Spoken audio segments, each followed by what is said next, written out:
Let me give you some context so the story I am about to tell you is more understandable. Our cat Cosmo has always slept in the basement every night since I was a little kid. Our parents would scoop him up from wherever he was lounging and stick him in the basement. They detested all the cat hair he'd leave behind on their bed, which I guess was understandable. He was also an outdoor cat, so if one of us forgot to put him in the basement at night, he'd wake my parents up at 3 a.m. screaming to be let out. The basement's huge, the biggest room in our house, so I figured he liked having all that space. A little over 2 weeks ago, as I'm writing this, he started acting weird. There's a little landing at the top of the basement stairs, just behind the door. That's where we'd usually put him. After a few minutes, he'd walk down the stairs and sleep on whatever piece of furniture he pleased. One night, I placed him delicately on the landing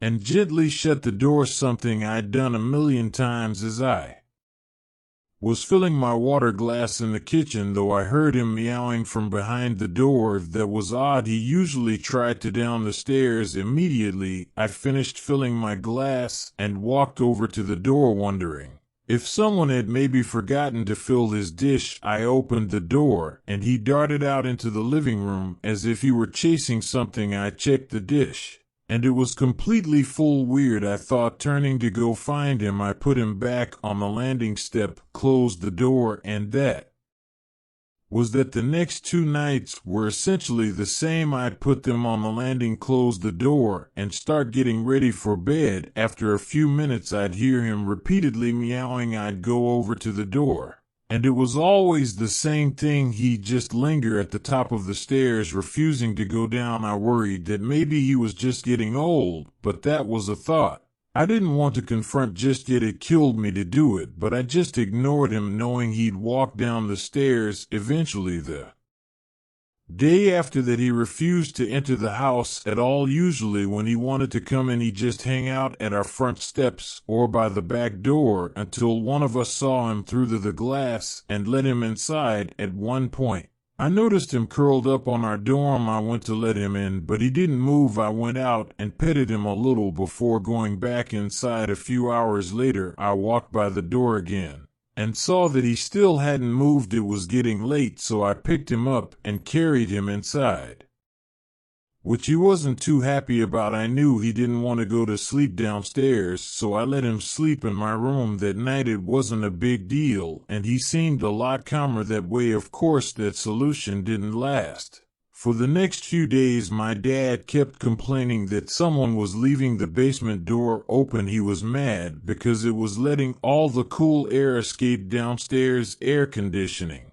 wasn't free, which was something he loved reminding us. I assumed it was my sister. She's always been the type to leave doors and drawers open without thinking. I didn't really pay it that much thought. I was just happy that Cosmo seemed to have mellowed out after being allowed to sleep in my room. One night, I woke up randomly in the middle of the night. In my groggy, half-awake state, I glanced over to the door and saw something weird. There was a silhouette standing in my bedroom doorway. It was just standing there perfectly still. I could tell it was a person because I could see their outline in the faint glow of the lamp we'd leave on in the den. I figured it had to be my sister, so I called out to her, but the figure moved away without a word. I was too tired to figure out what she wanted, so I just went back to sleep. A couple of days later, we discovered what had been keeping Cosmo away from the basement: a flea infestation. The whole place was crawling with them. It was disgusting. We assumed the fleas were the reason Cosmo had refused to go down there, which made sense, but it was strange how they came out of nowhere. We never had a flea problem before, and Cosmo always wore a flea collar. My dad yelled at my mom for not changing out his collar, even though she swore she had. My dad went all out, tearing through every corner of the basement to clean it thoroughly. We vacuumed the carpets, sprayed the entire room, and washed everything down with flea-killing solutions. He told us to stay out of the basement for the next few days so that any stragglers would die off without a host. It seemed like a good plan, and I figured that would be the end of it, But then a few nights later another strange thing happened. I was lying in bed when I noticed light seeping in under my door, flickering on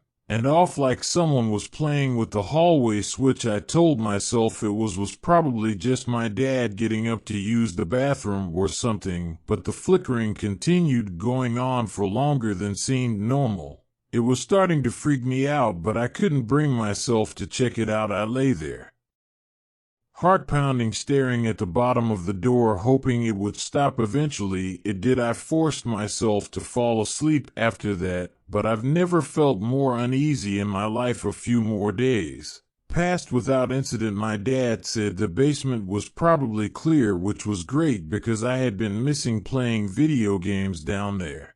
After getting home from school, I went down to the basement. As soon as I got down the stairs, though, I noticed something was wrong. There were still fleas down there, a decent amount of them. It didn't make any sense. After all the cleaning, they should have been long gone. I went back upstairs to call my dad at work, but he just said to give it time. He insisted that any fleas left would die soon enough. I couldn't shake the feeling that there was something else going on, though it wasn't normal for fleas to keep thriving like that. After everything we'd done, so the next day after school, I decided to investigate a bit further. I went down to the back of the basement and into the storage room where we kept some old boxes and tools, figuring maybe a rodent had gotten in and died somewhere. I opened the door and instantly knew I was right. The smell hit me almost immediately. This thick, rotten stench that clung to the air and made my eyes water. I followed the smell to the far end of the room where there was an unfinished crawl space that connected to the plumbing for the whole house. It was pitch black back there,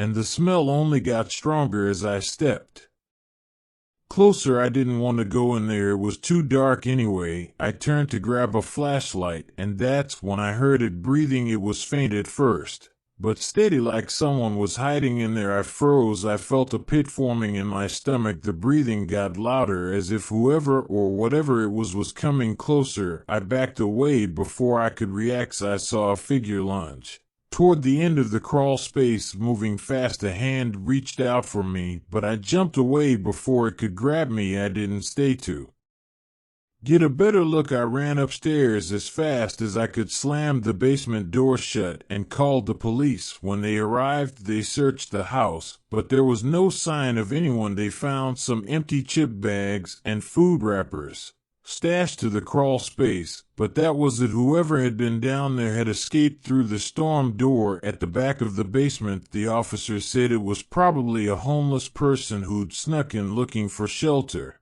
but I couldn't help but wonder how long they'd been living there and how much they'd seen. My parents were twice as shocked as I was. We've kept the basement door locked ever since, and Cosmo still won't go anywhere near that door.